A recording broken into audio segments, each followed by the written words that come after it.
prosperity. In the shadows we find our light. Through the struggles we will take flight. Healing hearts and mending minds. Together we'll leave the past behind. Welcome to Prosperity Podcast, where hope is found. Voices rising up, breaking new ground. With every story shared, we grow and learn. In this journey of healing, it's our turn. Mindful moments equal prosperous lives. Oh yeah, mindful moments equal prosperous lives. Trauma whispers, but love will shout. In this space of trust, there's no doubt. We'll explore the depths of pain and grace, finding strength in every embrace. Welcome to Prosperity Podcast, where hope is found. Voices rising up, breaking new ground. With every story shared, we grow and learn. In this journey of healing, it's our turn. Mindful moments equal prosperous lives. Mindful moments equal prosperous lives. Take a breath and join the ride. Together we'll walk side by side with open hearts and open minds. In this podcast space, true peace we'll find. Welcome to Prosperity Podcast, where hope is found. Voices rising up, breaking new ground. With every story shared, we grow and learn. In this journey of healing, it's our turn. Mindful moments equal prosperous lives. Mindful moments equal prosperous lives. Prosperity Podcast, a safe space for people healing from trauma. Prosperity Podcast, a safe space for people healing from trauma.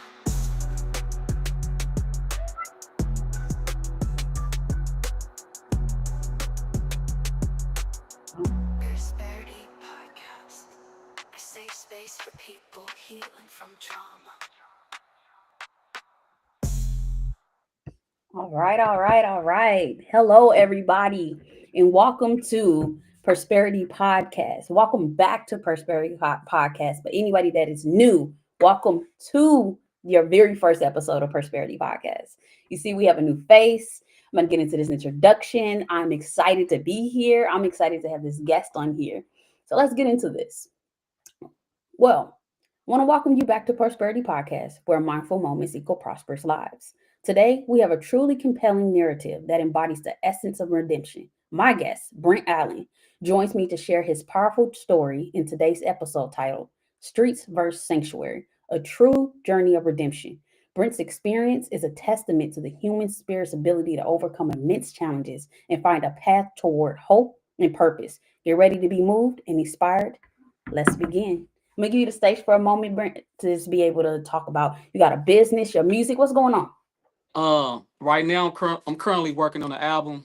It's called The New Wave, and it should be done real soon, very quickly. And that's what I'm working on. I got some great music, in store. So that's Okay. what I'm working on. So that's what I'm working on right now. Where can we find your music? iTunes, Spotify, Pandora, YouTube, all the media outlets like that people listen to nowadays. Just type in Brent the Illest. Okay. All right. And you I recently seen you perform at Harvest Church, St. Joseph, and he did an amazing job. And that song that you're speaking of, that's gonna be on the upcoming album, correct? Or is that already released? The one. Was it the last one, or all the ones that I did, the three that I did, they're not they was on my first not my first album, but the album before this that I'm working on. So Okay. then I just gave him a little, like a little bit of that, but I didn't do none of the songs like Dear that I'm working on. But they Okay. fired two of the ones that I got. All right. Because we don't look, I'm gonna have to get you back on so we can have an exclusive possibly for the music that you about to release. Okay. I would love that. I would love that. Yes. So you ready to transition into some of these questions? Yeah, yeah. All right. Okay. Brent, I want to thank you for being here. But to start, I would like to take you back to your earliest memories of what life was on the streets or in the environment that shaped your initial path. What was that prevailing atmosphere? Um the atmosphere where I come from, it was, growing up in the inner city, it was the atmosphere, it was it was different from how how I live now. So like it was either like where I come from, there's not a lot of mentors, there's not a lot of fathers in the house. Mhm. Um, like mostly men are absent from the homes and single, single parent. I was raised by my mother, and when I was out there, the atmosphere it was games. If you didn't wasn't a basketball player or you wasn't like an athlete, like if you didn't go that direction, then it Mhm. was this direction. Another direction that was the streets.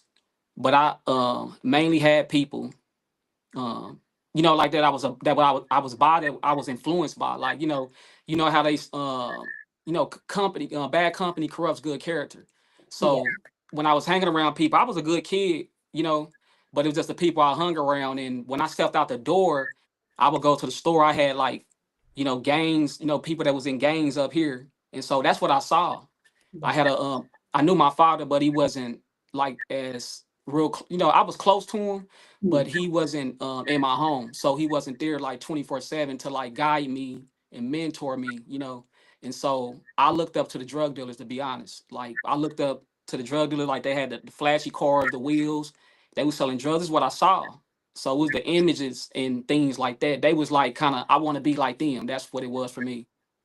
Mhm. So Thank you for sharing that. Like during that time, can you, what was your earliest time that you can remember of admiring that? And was it something that you felt instantly like, okay, that's what I want to be. That's what I want to do. There's nothing else.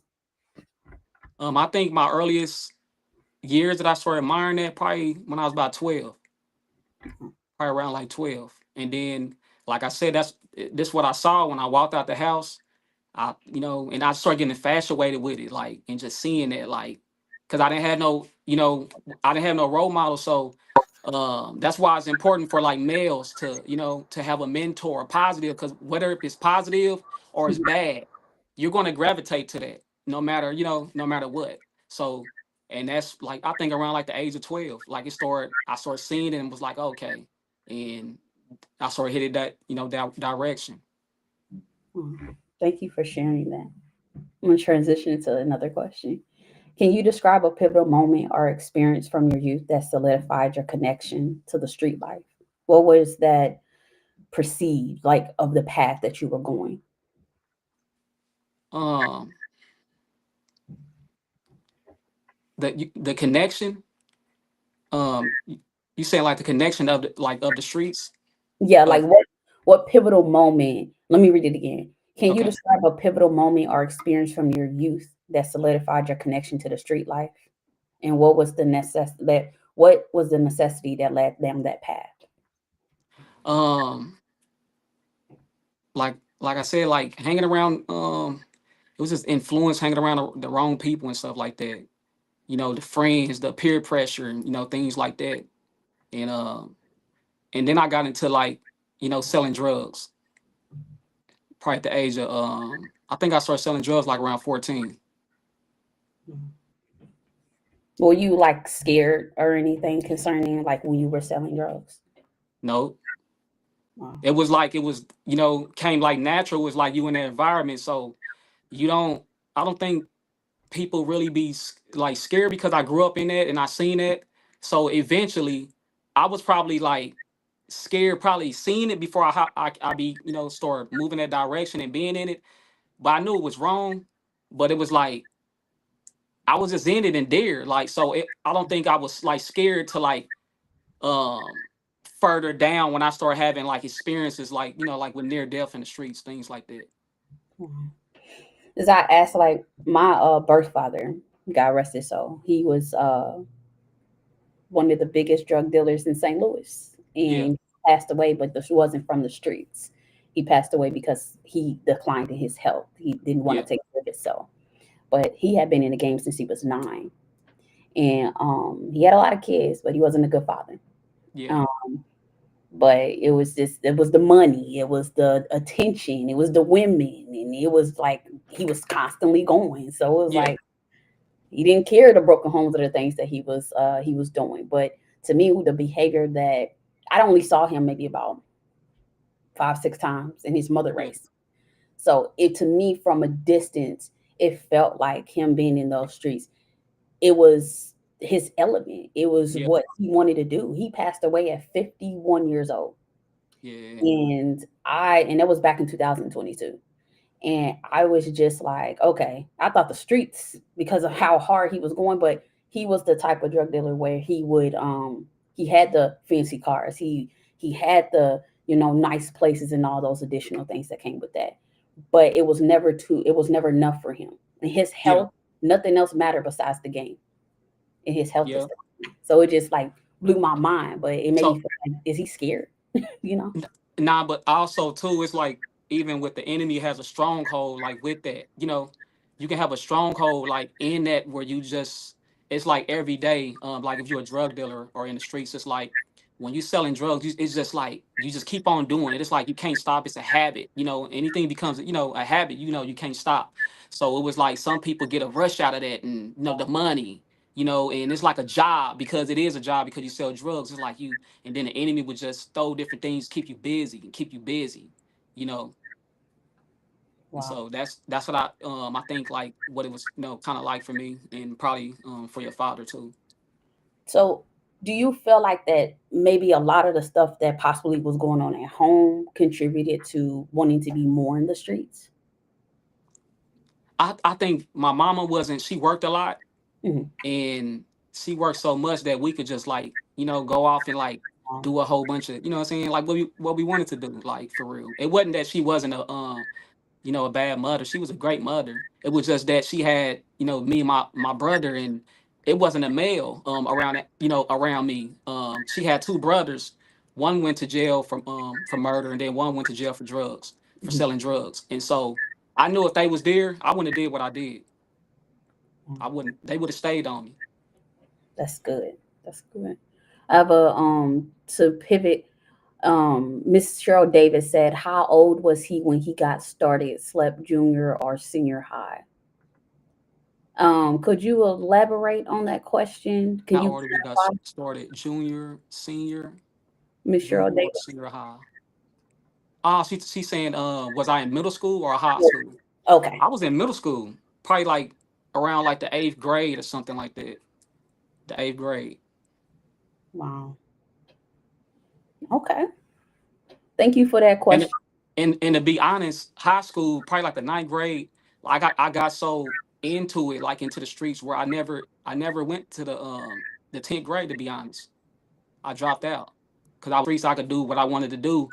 And then about time when I finally tried to go back to school, I was so behind because I missed school so much. And and you try to go back and you ninth grade, um you go back and they try to put you in the ninth when you're supposed to be in 11th, like that. So and I was like, man, like, and that's how it was. Did you ever go back and get your GED? No, not yet, but I will. I mean, regardless, you seem very intelligent. Yeah, So yeah, the yeah, GED, yeah. Yeah, so with life, teachings, going to church, the Holy Spirit. yeah. So who has been your biggest spiritual factor? Like, was it coming to Harvest Church that helped you turn your life around? Yeah, with our bishop. I think it was like more of him, to be honest, and that when you sit up under teachings, it transforms your mind, but also just not that, but you have to go and do stuff yourself. There's a work you have to do yourself, and renewing your mind. Because I had, even when I came to Harvest Church, like I came there and I used to sag and stuff, because I didn't wear belts. I Mm. had cornrows in my head, and everything, and I looked like I was from the streets. Like you really can't tell now because I've been, my mind is renewed, and and so I don't really look like what I've been through until I tell somebody. Some people won't know or don't know, but people that know me know what I used to do. So I think like with Bishop just having just going to Harvest Church, it really changed my life. And going there, like it changed my life. That's why like I honor anyone that helped me in my development. What I'm saying. He played a great part. Like and then it was times where he stayed on me too and gave, what I'm saying, and stayed on me. Because people stay on you when they see greatness in you. So So he stayed on me, I like that. People stay on you when they see greatness in you. even That's when you don't see it, um, even when you don't see it in yourself. like, what are some things that, if you would like to, elaborate more on that, that going to church and being in the environment and the man who Bishop Steve Halp is, that was done, that you could, share with the audience, like that people would be inspired to come to Harvest Church and get that same transition as you. Um, I think going to Harvard Church is great for families, even for men, even for someone. I'm gonna give you an example. My father, he started going there, and he was so used to going, like he was so used to kind of being like religious, like where they would go, where he would go to another church or whatever before he came to Harvest, and they will go and do or whatever, like they would have church and they just come and do whatever they wanted to do. But when you come and you sit up under someone that's really preaching the word and living the word, and transforming lives, so and it can have an impact on you, so I think it's good for any male that wants to change and impact the world also, because I believe everybody, when you sit up under someone with that's real powerful and a dynamic teacher, that it starts to change your life, because what I'm saying, the word is a seed, and when the word goes into your heart, and then it gets watered, but you also have to do some work too. So it's also work behind closed doors too, with reading, studying, praying in the spirit, with the Holy Spirit also. So, and then as you spend time with God also, he develops your character, and he changes you, and he molds you, things like that, like with your spirit, and with your thinking and everything. So Wow, that's real good. That's real good. Thank you for sharing that. I'm gonna transition into another question. You ready? yeah. All right. Um, so I should say that. So, what were some of the daily realities and challenges you faced living that lifestyle? What was a typical day like for you? um Police officers, patting you down, may stop you. Because what I did was, when I used to sling drugs, I would stand on street corners. So that era is gone now, but they don't do that no more. But I know if you probably, um, seen people that would just stand on corners. I would stand on the street corners night and day. Sometimes I would sell drugs all night, and probably sit like at a abandoned house or somewhere, or inside of an apartment building, and Mm. sell drugs like that, or stand in front of a liquor store, things like that. And the life of that was like, you got guns around, with people carrying guns. You got to watch your back for police, even even people, sometimes, so that what was a life for me. And then growing up too, where I lost a lot of friends also too, where some of them didn't get out. May I ask, like, was it easy? I know nothing's ever easy. How Yeah, was it now? Because sometimes when people are in that life, it's hard to ever get out of that life because they tell you, no, you in it, no matter what, for life. How did you do yeah. that? Um, like I believe that too with me.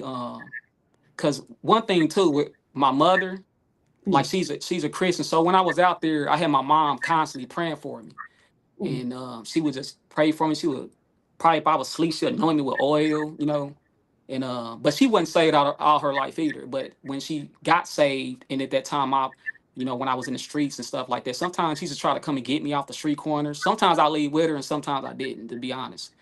Um, but I just had to mention her because she played the part too. You know what I'm saying? Like with a mother, we need mothers too, them praying mothers and grandmas.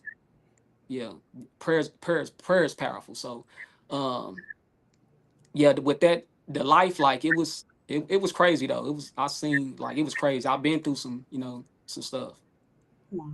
So they just let you just like they let you go. You just literally were like, okay, I'm So done. I'm so not doing this no more. so in like Kansas City, Hmm. there's like, they claim neighborhoods like where I come from. You can be wearing colors, whatever, blue or red, but we claim like territories. It's kind of like that. But it wasn't like California where you get actually beat up or jumped in the game. You'll claim like an area where you from, Mhm. and then whatever area, whatever territory you from, and that's what you claim you represent, like stuff like that. But Mhm. like it wasn't like, you know what I'm saying, if you leave, you can't get out of it. Like, but there are some games like that.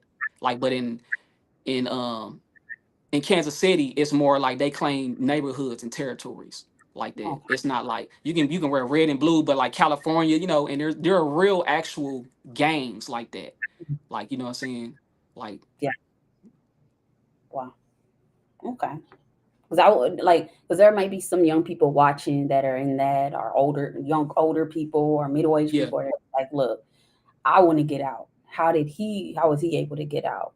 And what does that look like? Because I think a lot of the biggest, because I'm about to get into a question about misconceptions, yeah, is that when you speak about what you're going through, people think it's just like a easy to have gotten out of it. And it's just yeah, like, no, it's a challenge because yeah, it's not just your will. It's not just it takes a lot because what you do affects other people as well because yeah, it's a lot of dotting the i's and crossing the t's before you make a big decision, and when you do, you got to take the repercussions for your actions. yeah. So yeah, but the question I have is, many people have misconceptions about street life. What is one aspect you wish people understood better about the experience of those living in that world?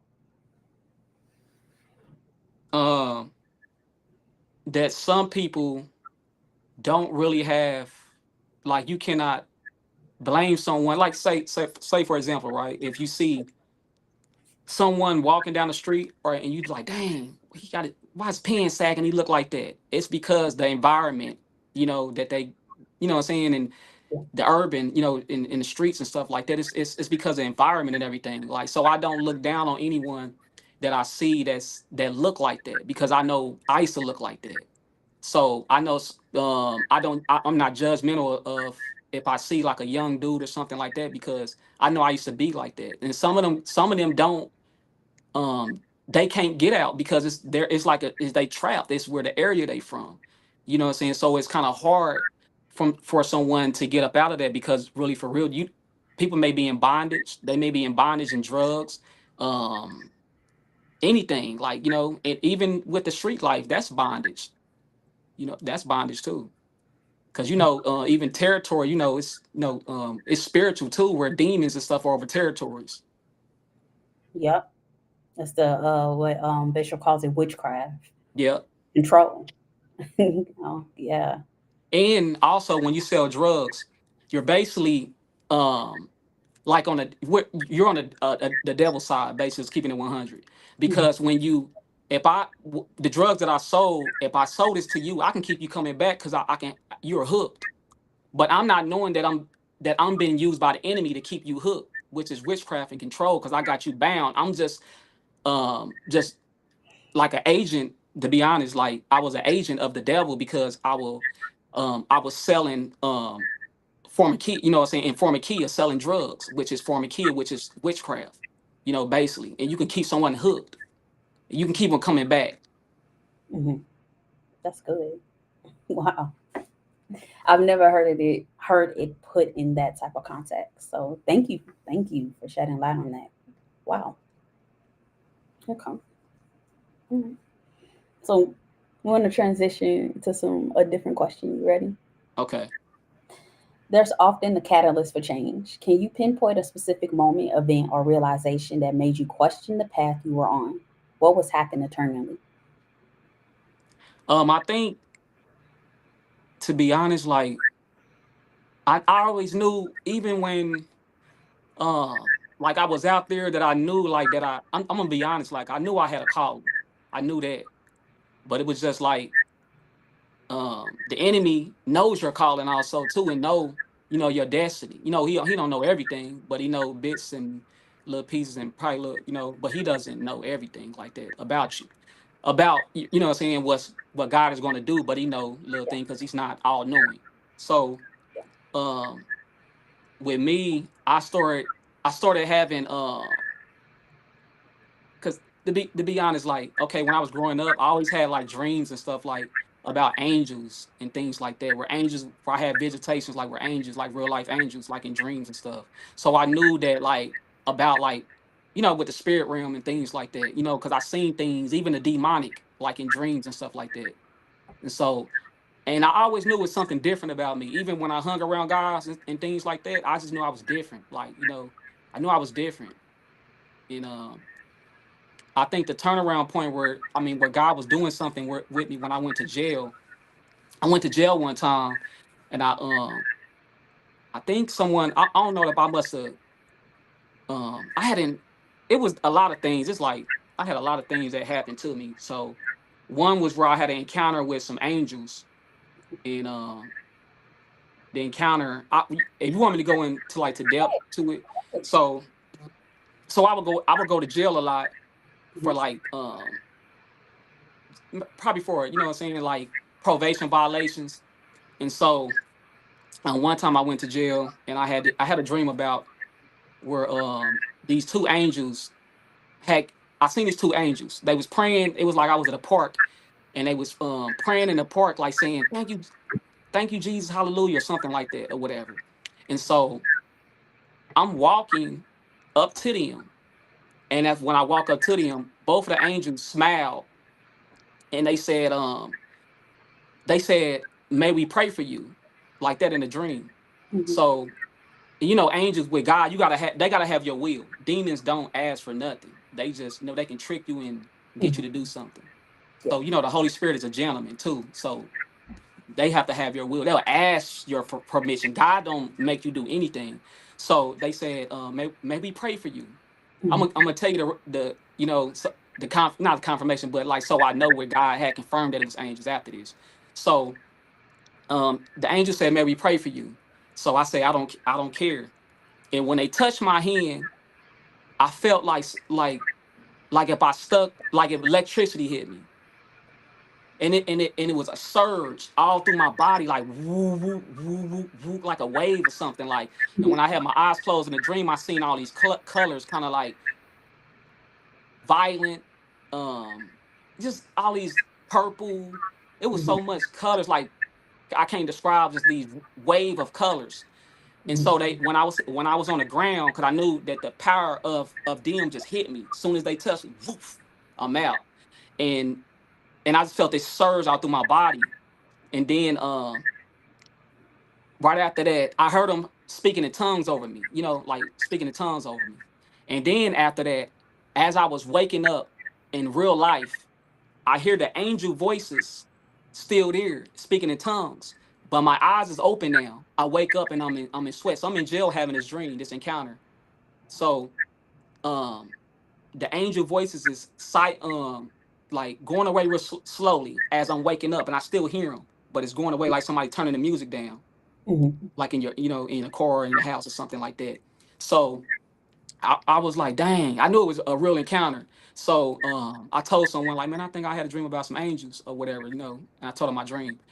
I got in trouble the next week. They put me back, like they put me in a cell. When I went to the cell, it was a book of the title was named Angels, and on the book it said, may we pray for you in real life. Wow. So it was encounters like that, and this when I was in the streets.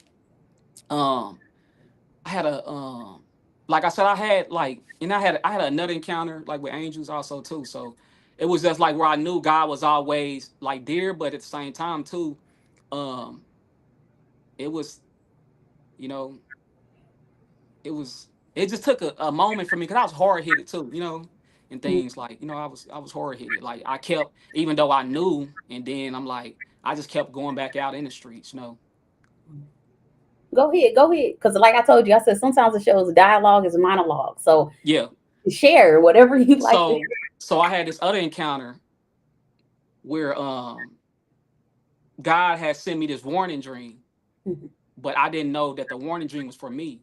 And so in this dream, the colors of this dream was black and white. So and then the colors start coming in. Like, but when I read it about the dream, it means something is about to happen and it's about to come into the future. When I looked up what it mean, so it was like if you had a black and white TV and somebody was adjusting it slowly and putting the colors in here, and then so in the dream I had some people or whatever they was by me or whatever, and the Lord showed me that these people was going to try to kill me. They was going to try to kill me. So when I walked to this house, there was an angel in a police uniform, and there was angels all surrounding the house. And then in front of the door was all black, like it's just pitch black. Like somebody took the door off of the house when you walk in. It wasn't a door right there. It was just pitch black. And so when I try to put my feet up on the curve, the angel said, "Don't you can't come here. Like don't come up here." And so I tried to do it again. He was like, he shot his gun like pow, you know what I'm saying? Like don't come here. And then I tried to go up there again, and then the angel shot me in my heart, but not like to kill me or anything. It's warnings 1, 2, 3, and I'm gonna tell you the interpretation of what that means. And so um yeah, right after that, the angel was like, I had got mad and said something.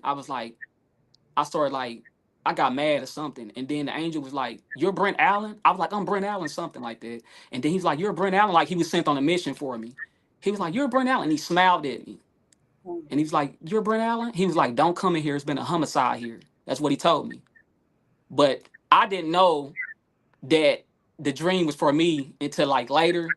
And so I walked back in the dream, I walked back from the house or whatever. And then after that, I woke up. Later on, like some months later, that the dream was actually trying to play out. And so in the dream, I mean, in real life, I was selling drugs. Somebody was trying to get some drugs from me, but they was planning on robbing me and killing me. And so I sold some drugs to him the first time. Remember I said the warning when he said don't come up here. I sold the drugs to him the second time in real life. Mhm. The third time they was going to get me. They was going to get me, but on the third before the third time, yeah, before the third time, right after that, um, I was laying in my bed, and then I was just sitting up. It was like 2 o'clock in the morning, and then it just hit me, and I was like, and this was all going on like where they wanted some more drugs, and they wanted to to get some from me the next day, but I already knew like in this, because I can discern things, so I can discern things. So when I first like the first and second time I told somebody, I was like, man, I think they trying to rob me. I don't trust them, something like that. And then so I'm laying up 2 or 3 in the morning, and then God was like, that dream was for you, like that. And so I know it was, and then I felt like, to be honest too, I could feel like death. I felt like I was getting cold and stuff like that. Like it was a weird feeling. And like I was scratching myself and I was like paranoid and things like that. I'm like, what's going on? Mhm. I even like was around my family. I told my mama, like, I told her like, "Mom, you did a good job with me," stuff like that. Like it's my last time. I'm like, man, and when I think I came around my family that night or whatever, and I was feeling like, dang, like it was gonna be my last time with him or something. It was crazy.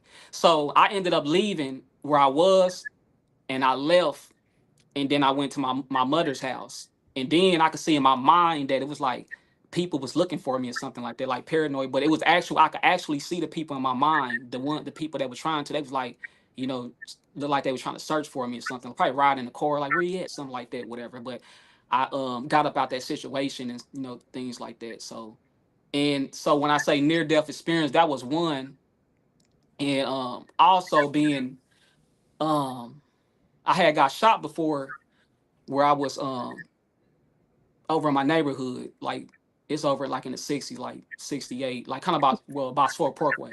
So Yeah. I was over there and I was around some people and some people had came and they must have I guess I was talking to someone or whatever, like a female or something. And the person said they was gonna come over there or something. Somebody guess he was used to talk to, something like that. I don't know what was going on, whatever. And they came over there, or wherever, like a group of dudes or whatever. And when they came over, one of them shot at me, and I just started. I ran up the street, and then one of them shot at me. They emptied out the whole clip of the gun, while I'm running in the middle of the street. And then I didn't know I was shot till I hopped the fence and I looked, and there was a bullet that came through my foot and went out the top of my foot. And then another situation where I was in a car where I had I was just walking selling drugs, and I saw a group of friends and they wanted to get high, I wanted to get high. And then I hopped in the car with them 5 minutes until with them. I ain't gonna say 5 minutes, about 10 minutes. The man that was driving the car, he didn't give the people the car back. So I didn't know that, what was going on. So we see the dude at the gas station. He comes, he shoots at the whole car. So I'm seeing the bullets, the bullets coming through the whole car, and I'm scooting over like, oh, I'm hearing the bullets hit the metal and coming. And as he's shooting the car, I'm Yeah. scooting over because the bullets all coming on this way. But something told me do not sit on this side. It's one person in the car in the front, one person right here, and I'm right here in the back. But if I would have sat right here on this side, I would have got shot. All the bullets would have hit me right here. But as he was shooting, I was like kind of scooting over and things like that or whatever. So, like, with things like that where it was a lot of stuff, but at the same time too, I was still, went back out there. Like, after that happened, I caught the bus or whatever. I had to get back to the neighborhood or something. If I got a ride, taxi, something, I'm back out there on the street corner right after that, like nothing happened. But at the time though, I was scared of that, but it was like, um, I just had like a stronghold or something like that, to back out there. It was like it's what I did. So, but I had many encounters and stuff. Like, I had a friend that died just the same way. She got killed like that, riding in the car with someone. Her side got shot up, and she didn't make it. So with things like that, it just I know I'm just thankful in how God spared me of situations because I've been through certain things that other people died from. You know, so But God, thank you for sharing all that. But God, wow. Miss Cheryl Davis says, "Praise the Lord for the Holy Ghost." Wow. yeah, Thank you for sharing all of that. I'm gonna transition to a question. yes. The transition from streets to sanctuary is rarely linear. What were some of the biggest obstacles or setbacks that you encountered as you tried to change your life? Um, Friends, the friends that you got to get away from. The wrong environments. Um, Strongholds where there can be drugs. Things like that. That because it wasn't easy. It wasn't easy. Like it don't be in times where I was trying to go on a straight path and I went back. So it wasn't easy.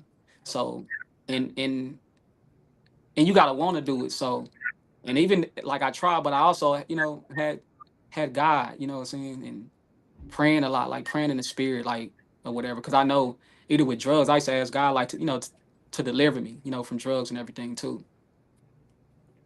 So, as well as selling the drugs, you were on drugs, but there was an addiction, or was it just Yeah, it like, was addiction, okay, but the drugs that I did sell, that was different from the drugs that I did. Like to be honest, like the drugs that I sold, it was crack cocaine. okay. Mhm. And the drugs that you did, were they like It just was marijuana? weed. To be honest, I never told nobody like about the drug. I mean, well, some people know, but the drug that I did was called PCP, and no one don't even know that because I had a friend where he did it so much and he smoked it, he lost his mind. PCP is what you put in dead people bombing fluid. So at the time, like when I was in the streets, a lot of people did that. A lot of people did that. But see, when you do one drug, like weed can lead into doing other drugs because you're not scared. I did this drug, I do drugs, period. So and I'm not gonna be afraid if I do this drug because I do drugs anyway, because it leads to other stuff, like to other drugs. Somebody may say, you know how they started out. They may started off doing like a minor, you know, something they think not harmful. It could be weed, Yeah, and then they start being on other stuff where if it's pills or whatever, you know. So, and that was one thing that I did. I never like shared that really for real like with people, but some people know like in my, you know, my past and stuff like that. And that's a real hard drug to get off of also. I appreciate you being open enough to share that here on Prosperity Podcast. I really do appreciate that. Oh, you welcome. Thank you. Um, thank you for sharing all of that. Like, how did you deal with the temptation to return to old patterns of associations? What strategies did you employ to resist that life? Um, I had to stay away from them for real, and I think like going to church, like too, you know, getting around positive people, you know, Mm, changing the people that I was around, and I think to be honest, and like praying a lot too, you know, praying in the spirit, like and just spending time with God, just sitting with Him, yeah, and also reading, you know, studying, sitting up under teachings, you know, renewing your mind, you yeah, know, things like that. So that's good. That's really good. Because I know sometimes it could be very challenging, moving from one situation to another situation. And one thing about the church is that despite what you come in yourself, yeah, sometimes you have other people battling with the same thing, or people may not understanding, or whatever that may be. But at the same time, going in and getting what you need to get, because somebody told me they refer to church as a hospital, and it there's is, units. it And is. some people stay stuck in them same units. I'm like, look, there's a trauma unit. You're not supposed to stay in that too long. Nah, not that long. The only remove to the ice. Like some people in ICU and they need to remove. They need to be to the getting ready Yeah, to discharge unit where you hey I'm already well. I'm good. I'm bandaged up. God got me. I'm transitioning or I'm healthy. I'm good. yeah, Of you that so Michelle Davis said, and yet God's grace and mercy spared you from brain dysfunction. Thanks for being yep. so transparent. The I'm truth will set people free. I'm gonna tell you how I know that was the enemy trying to you know, get my mind, because I remember like when I used to smoke it, I could talk and say anything besides Jesus. And when I try to say Jesus, I would stutter and say j j j j, couldn't say it until when the high left, I could say it. But when I was high, I could talk and say anything, but when I try to say Jesus, it wouldn't come out. That's how you know that drug was demonic. Wow. Because I believed that the enemy was going to try to set something up where I was going to have to call on him. Because remember, like I said, like I knew I had a calling, Mm, and because it was situations where I was out in the streets. When you in the street life, the devil will try to orchestrate some stuff, try to get you to do something to somebody too, you know, to kill someone or anything like that, or because you know it's a lot of you know, you gotta sometimes you gotta let go of pride and stuff, you know, with situations in the streets like about retaliating on people. Even for when I got shot, somebody told me where the people was, and to be honest, I probably would have, you know, went back and got them. You know, but I'm glad I didn't. but God, but God, wow. This guy told me, even before starting this podcast, he said, "What you going through doesn't belong to you." He said, "It Yeah, belongs to me." He said, "What I need you to do is operate in the testimony and not the trauma." And sometimes yeah, it's hard because sometimes I operate in the trauma and he be like, I said testimony. I did not yeah, say the trauma. So he like operating that testimony because what you going through belongs to me. But you're going to use that to give a testimony so other people see him.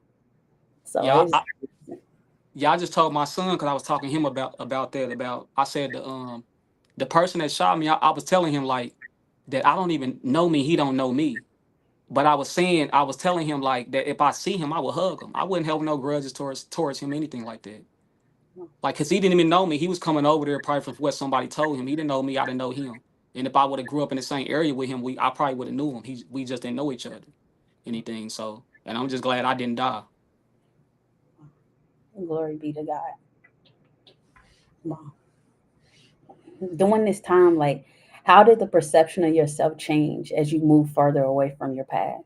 What is like, can you describe the new identity that you have begun to embrace? Um, the new identity that I'm not a drug dealer. Like my identity, I didn't know my identity. I thought my identity was a drug dealer. The enemy. People that's out there, they're not drug addicts. They're not prostitutes. They're women of God. They're men of God. They're prophets, apostles, teachers, pastors out there.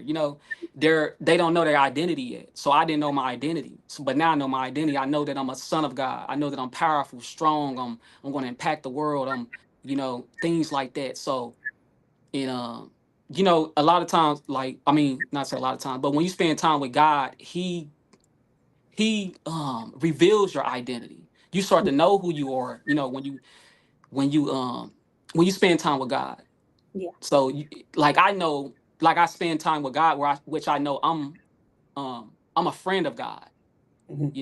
And you got to become, knowing that you are a son or a daughter of God. You got to move from, how you know someone where people can become um people can become different things to you as you spend time with them. So to one person, it can be God the Father. To another, and then another person be God the Father. He's my friend. He's Jehovah Rapha, or he's my healer, my deliverer. So you can start knowing God as all of these things once you start spending time with Him. And He would tell you, He would tell you who you are, and nobody cannot tell you who you are when God tells you, and you know who you are. So he would start to impart, things in you, Hmm. and to give you what's that called, affirmations Hmm. about you, who you are, and things like that. So when you spend time with God, that's what He does. And then you know who you are. Can't nobody trick you out of who and say whatever. I don't care. You have to know who you are, and you stand with boldness. And you know who you are when you know your identity. You can walk with boldness. Mm, that's beautifully said. Wow. So how do you perceive yourself now, opposed to then? How does who is Brent? Like in that sense, like how do you view yourself? I view myself as a powerful person, that's going to do great things, for the kingdom of God. Um, I view myself. I view myself. There's a lot of words. There's a lot of words. I know I'm powerful. I'm great. I'm going to do mighty things. Um, um, I'm a demon slayer. It's things like that where if people, what I'm saying, because you know how God can sometimes hide someone, and people may not. You can look a certain type of way, but you don't know what God has placed inside of someone. God can conceal a thing and then reveal a thing. So when you Man. when God hides certain people, and then it can be just like Jesus. Like there was a time for him. Some call it process, but it's also process, but it's the right timing. It's a time that you're going to do what you're going to do. And everything, but you cannot rush the process. But it's a time when you're going to start doing the things that God has placed in you. Wow. You said a lot tonight with that. Like, oh my gosh. Whew, that right there. I don't know who else needed. I know I needed to hear that. Wow. Thank you for Yep, that. that's why. Like one more thing, like Go I could ahead. Go tell, ahead. like even then another thing too. Even with my what helped me too is what helped me also is with my son, because like I've been raising my son since he was 5. He's 20 now, but I've been a single father since he was 5. But that kept me focused, and everything, having him, and it kept me focused like with him. So that's another thing also. That's good. Okay.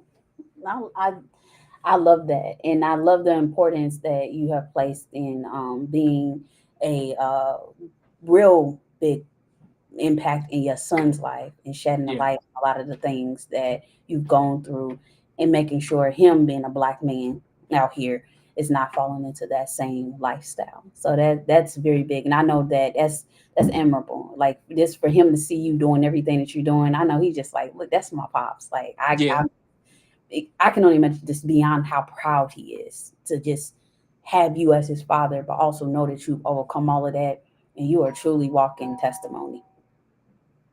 That is a blessing. That is a blessing. You gotta ignore the noise, Oh, mama. you fine, you fine. Sorry. Yeah. So yeah, what was one of the most surprising discoveries that you made about yourself during this transformative period? My purpose, like knowing what God has like called me to do, knowing what my assignment and what I'm going to do, discovering that, discovering your purpose, like why God created me, why I had to go through what I went through, you know, things like that. Thank you for that. Miss Cheryl Davis says God has also blessed you with a very youthful appearance. The younger Yep. generation can listen easier to someone who looks chronologically like them. Yeah, I believe God is preserving me for that. You know, like I said, there's a timing for things. So it may look like things are made, it could be taking long or anything like that, but God is on time. And like when you just go through things and just allow God to build and mold your character, things like that. So and then when and sometimes God can, not gonna say sometimes, well, God can build up your anointing, and everything. It's like Jesus when they thought when when Lazarus died, they said his sister said, if you was here, Jesus, if you was here, this wouldn't have happened, but it's all Mm, about timing. It was for the glory of God to be revealed, you know. And so, and also too, like Jesus didn't start his ministry until like he was, 30, So it's the same way with us. So if Jesus went through the process, we have to too. boom. Well said. Facts. And that hit me different because every single time I think I'm going through something and I'm on by myself, gosh, I didn't been through this. I've been through it. I've had to walk this. I had to carry this. And it's like, But come on yeah, now. and there are also things where you have to go through too, like where God he has to build you up. It's things and places you have to go and have to be able to withstand. There may be, certain things you have to get, on your journey, So and you have to go through it, you know. It can be whatever it may be, and you Yeah, have to go through it. So when you do go through something like that again, you know how to stand and how to have that strength. So I think sometimes too, like a lot of times too, when we go through stuff, it pushes us closer to God and it into because that's where I'm gonna go. I ain't gonna go. I'm gonna go in the prayer closet. I'm gonna go on my face. I'm gonna cry out to the Lord. I'm gonna speak in tongues. I'm gonna or whatever. And if something is happening, I want the Lord to purify my heart, purify me, to purify me and to build you know my character or whatever I have to do, whatever He has to do and whatever I have to do. So I can be blessed and be a blessing to someone too. that part. Wow. What does sanctuary mean to you now in its fullest sense? And how does it manifest in your daily life? Sanctuary, is it when you say sanctuary, are you talking about like the church or Church I or I just, believe yeah. yeah, I believe that the church is needed. I believe that because like you said, like the church is a hospital. So it was certain things that I got that you can't get alone. Like, what I'm saying? Like you can get this right here, but you also need this. You know what I'm saying? Like so they both go hand in hand. I'm talking about spending time with God also, which played a major part, even in a church where I set up under the teachings, you know what I'm saying? Like and got, you know what I'm saying, and got it, you know what I'm saying, and it changed my life. Um and teachings can change your life because people, perish for the lack of knowledge. There was things that I didn't know that I know now that I didn't know, like, out there. Like in my whole mindset, I don't think the same, Mm, and then when you take teachings and you apply it to your life, or when you keep on hearing a certain thing, and then your mind you sort of change the way you think. yeah. And Wow. I believe too, like sometimes I'll be thinking like, dang, if people that I knew, like out in the streets, if they only came and heard this, like from Bishop, I'll be like, dang, man, like, dang. But to be honest too, you can get certain things from someone and get an important import and get an importation of someone you're under, and you can go to them too. It's certain things that I know that I learned from my men of God, from Bishop, Hmm. and I could take that and what I learned, and I could help them, even in my own family. So They may you've not been go, huh? no, I was gonna say, so you've been a impact and healer for your family, Oh even. yeah, I stand in the gap for them like too. I know it was one time where my mama, she used to pray, pray, pray. She still do, but now I'm right there. Like it ain't no cause I believe that God wanted to do that. Like, cause that's a man's place where he's supposed to do that. So like now I'm in my rightful position, and then now I'm about to change the whole bloodline. And it's certain people where they may not see it yet. I've been impacted. I got a brother, my niece been getting closer to God, just people, that I know, and it's been they come and they see it. Either, because some people may not visit, where you're going or to your, but you can take Jesus to them and be a light. Your life is going to minister to them. And so they know. Wow, that's big. I'm sorry, I started to interrupt you. Go finish what you were saying, please. Do. Being like a real impact, even on like my brother, my cousins, people that see me, even if it's through the music. Wow. You definitely have your music is just it's amazing. It's two artists at the church I listen to. I listen to Yeah. your music and I listening to Chutney Jimerson. I love to see Oh you yeah, two. yeah, yeah. Chutney's I, a powerhouse. I'm telling you, I would love to see you two collab on a Yeah. gospel album, or maybe it's just just a song, or do it like whatever y'all do. I would love to see that. You going on and rapping her voice. I don't know Yeah. about y'all that's watching, but I would love to see that. Yeah, I don't know. she's a powerhouse. She's real anointed, strong, powerful. Yeah, she was just on the partner podcast that I have, Serenity Pot. Well, the person that is hosting it has Yeah. yesterday did a her and Mr. Um, Jay Jimerson were on there speaking about the power of relationships, and she was speaking about her single that's about to come out and the book that she has and all of that stuff, and I Okay. was just speaking to her how much of her music has been so healing, and it's just important to I the importance of musicians, like when Bishop was speaking about that at church, is very important. It is It is. very important, not just the musicians in the church, but just what God is allowing you to do in a different way of ministering to people through your words, through your music, through the It- story you've gone through. Yep. And So, also too, if you want to be real powerful in music, is I mean, like in music or whatever you do for God, but in music, you want to be pure and spend a lot of time with God, because you want to build up that fire, and then you want to release it back out. You know what I'm saying, to the people, or whatever you rapping, whatever you singing, and you know what I'm saying. It's I think one thing that I took from Bishop, he was like that the time that you spend with God matters, and it mhm, does. So that's what I think. I'm not trying to like I know that like what the major part of like my music and what I do is like what I do before I come. Or if I go to an event, I'm gonna pray probably, a lot or whatever. And make sure I'm, living right too.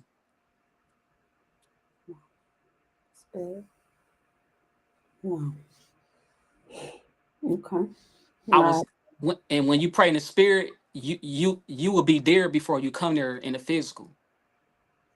So you know what I'm saying, you can already pray and go in the spirit, and and do things or whatever, and then you come, but you was already, what I'm saying, there before you came. that that part. That part, because I don't think a lot of people know, like when God is using you to do a lot of things. It's the same for me with this Yeah. platform. You gotta be in prayer. You gotta be um be able to be face down and all of that. And I can admit I need to be do 100% better than that, because Me it's too. Me like too. going like I need to do better than that. But there's no but there's an importance in that. When God gives you a gift, an anointing, a space, an opportunity, to be musician, whatever that is, it is very much important that in that time and in that space that you're being led by God, in the Yeah. movement that's going on is fully about him and it's not about yourself. And Mm-mm. That's why I always tell people when they come onto this platform, it's not about me. It's gonna be dialogue sometimes based off of if you're nervous or not, because I don't want to make you feel like you're not. Yeah. It's all on you, and it may be monologue because for me, God said, this is for them. It's for other people to see that they are important, that and God sees you and He wants to use you and what you're going through so you can be able to help people in the world. Yeah. That's something Yeah.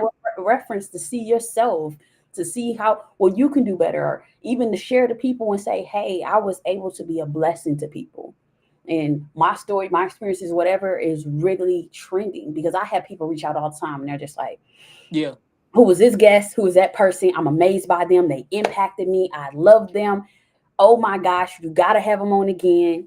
And that right there, it makes me smile. And I love getting those reviews because I send it right to the person. I'd be like, I got this from this person and that person. And they Yeah. said this and that about you.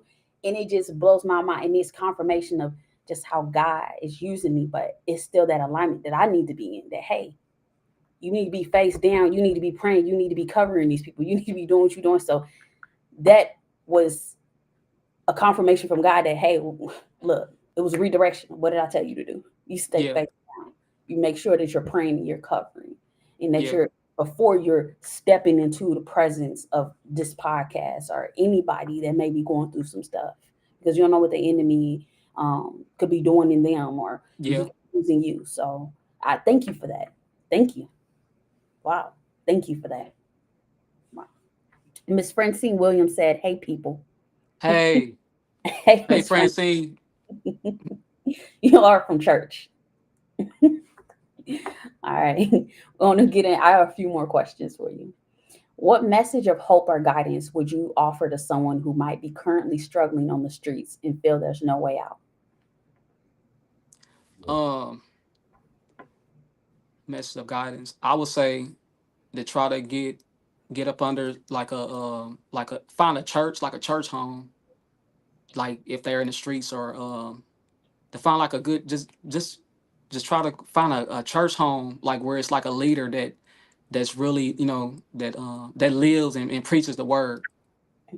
But I know like some people may be, if even if they from the street, I'll try this church and this or whatever. But and when I say that, we never know too that whatever happened that will make them not enter a church. You know what I'm saying? Because there be certain things like um that they may experience, or whatever, and they may, because people got excuses, or some people got stuff that happened that's really, that happened and everything. So and if not that, just try to get more, closer to God or whatever. Like um just whatever you can buy you a Bible, read it, start listening to YouTube or something with the right people.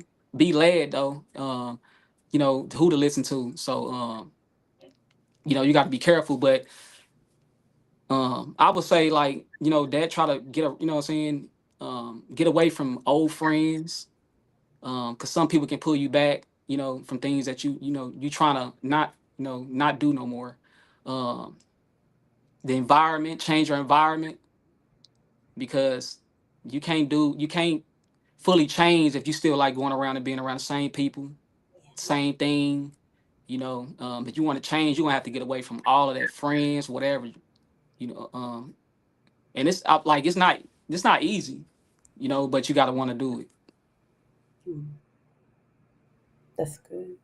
What role do you feel you have in helping others find their own sanctuary? Are you actively involved in any initiatives or mentorship? Um, well, with my son, I know I practice. I had time, with him being raised from 5 to that for to 20, which I had time to be able to. I know that I'm gonna be doing things like that with my son. Things from practicing with my son that God. I think that God has had me to even raise my son in that way, to be able to know how to deal with males also. By giving me someone, and I had to mold him and things like that. He's not perfect, and I'm not perfect, but just to be able um to do that with him, Mhm. because it's going to be something that I'm gonna be doing with young males, things like that. So mentors, like I haven't started like mentorship, anything like that, but I know soon that I will be. But I know with certain things, like I got family members that that may call me and I'm able to encourage them and everything and pray for them and things like that. Okay. All right.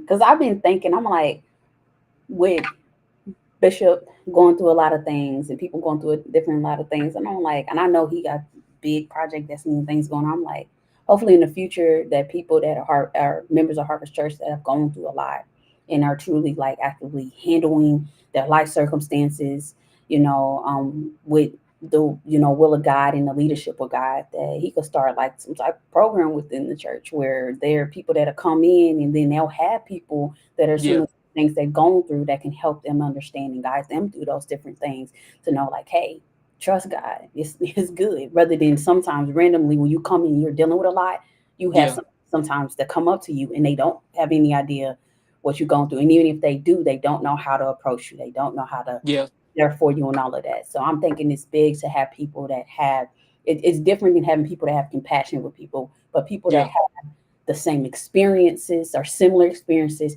and the compassion is very big.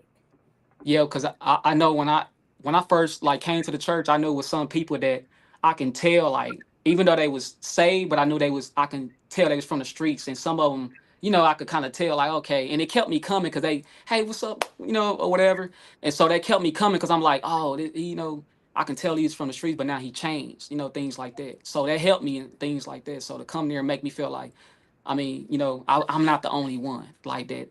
These guys being here and they, been what I've been through, what I've been through. So that helped me also. That's very important. I'm glad. I'm glad. Wow. Looking for what are some of your hopes and aspirations for your own continued journey? What are some of my hopes? Um, my hopes is um that I'm going to fulfill everything that God has said about my life. Like um that I hope to and will. I'm gonna put that in there. I hope and I will like impact through the world through whether through music or ministering in a way or preaching preaching the word. You know what I'm saying? Not saying you actually have to go and start a church.